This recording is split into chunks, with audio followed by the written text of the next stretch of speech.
I've been working on porcine reproductive and respiratory syndrome virus for more than 20 years now. There are a lot of control measures we've tried in the past. None of them have been effective in eliminating or controlling this disease. And so we see this disease in two forms. We see it as a respiratory disease in young pigs, and then we also see a reproductive form, and that gives it its name, porcine reproductive and respiratory syndrome virus. In its reproductive form, that's where you see its greatest devastating effect. Each year, about $600 million in losses to the pork industry.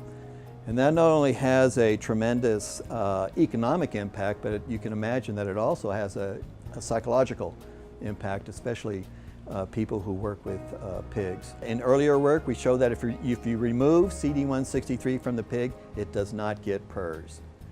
This is the first time in the history of this disease that we have prevented the infection of an animal.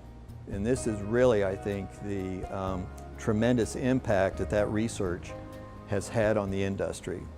But it's just a starting point. And so now the question is how do you give it utility? How do you make it useful?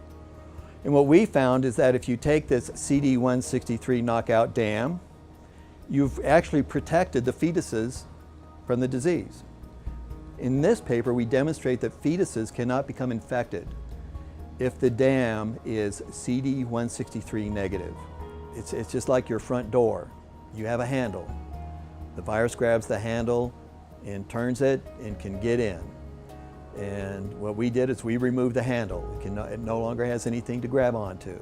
So we can't forget about some of the other aspects of disease control, such as vaccines and biosecurity.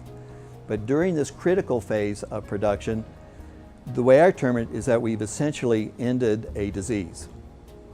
And so now we just want to go in and make further refinements so that we can preserve, much of the CD163 function, but not allow the virus to gain entry into the cell.